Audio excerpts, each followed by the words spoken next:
Sometimes a story in the entertainment world seems super simple on the surface. A show gets the axe, people on the internet have feelings about it, and then everyone just moves on. But today, we're going to peel back the layers on a recent cancellation to uncover a really fascinating creative story that you probably haven't heard. Okay, so let's get right into it. The big news that's been buzzing around the animation world is all about the Max series Velma. The adult animated prequel based on the classic Scooby-Doo gang. And from the second it premiered, the show was, well, let's just say it was polarizing. This quote from Variety's first review pretty much nails the way a lot of critics felt. They just found it really tough to get on board with these new versions of the characters. And yeah, the numbers definitely tell that story. The first season landed with a thud, just 38% from critics on Rotten Tomatoes. Ouch.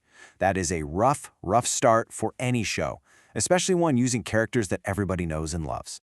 So it wasn't exactly a shock when the news broke that Max was officially pulling the plug after just 2 seasons. No season 3, end of story, right? Well, not so fast. This is actually where our story really begins. Because if you stick around and actually look through the credits of Velma, and you go past the big famous names like Mindy Kaling, you find someone who connects this show to some of the coolest and most important moments in modern animation. And that name is Amy Winfrey. She was a supervising producer on the series, so the big question is, who is she? And why does her name on the credits make this story so much more complicated than just another cartoon getting canceled? All right, let's find out. And to do that, we need to go back, way back. See, to really get a handle on Amy Winfrey's career, you gotta rewind to the Wild West days of internet animation. We're talking long before YouTube made it simple for anyone to just upload something and find an audience. She was a genuine pioneer. Just look at this timeline. It all kicks off in 1995, where she was an animator on the pilot for South Park. Yeah, that's right, the South Park. But where she really carved out her own space was online. In 2000, her UCLA thesis project was a web series called Muffin Films. Then, in 2003, she launched Making Fiends, which got so big online that just a year later, Nickelodeon themselves came calling, wanting to turn it into a TV show. And this part is so cool, it really shows her independent streak. This wasn't some big studio deal.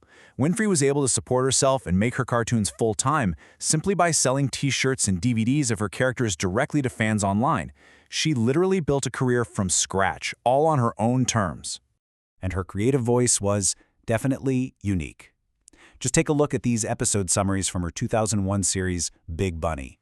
In one, this giant rabbit tells some kids a story and then reveals he has their lost dog trapped in Tupperware. In another, he tells a story about a girl who sells her soul to the devil. It's this amazing, dark, super quirky style that was totally her own. So you've got this indie web pioneer with this very specific, kind of dark sense of humor. Where does a career like that go next? Well, believe it or not, it goes straight to one of the most critically acclaimed animated series of all time. Yep. For 5 years, across all 6 seasons of the show, Amy Winfrey was a director on Netflix's BoJack Horseman, a series that's famous for its incredible emotional depth and its wild creative risks. And she wasn't just a director on the show, she directed some of its absolute best, most iconic episodes. I mean, we're talking about Free Churro, the one that's just a 20-minute monologue, and the absolute masterpiece that is The View from Halfway Down. She was nominated for a Primetime Emmy Award for directing, not one, but both of them. That's the absolute peak of television animation. So let's just put it all side by side for a second.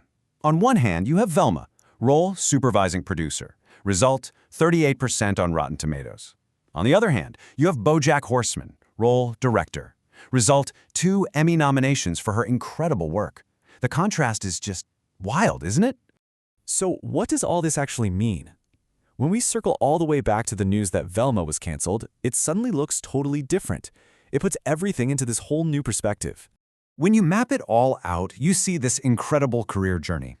Winfrey starts as a web pioneer with her own creations, then she becomes a network creator for Nickelodeon.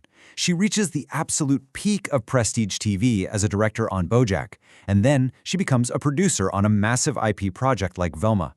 Every single step is a completely different kind of role, with a totally different creative challenge. And that really brings us to the final thought here. The story of Velma getting canceled is a lot more interesting when you realize it's just one chapter in the much, much longer story of a creator like Amy Winfrey. It kind of leaves you wondering, in an industry that's always changing, what really defines a successful creative career anyway? Is it having a perfect, spotless record? Or is it about longevity and variety and having the courage to take on all these wildly different projects, from your own indie web shorts all the way to a controversial reboot of a classic?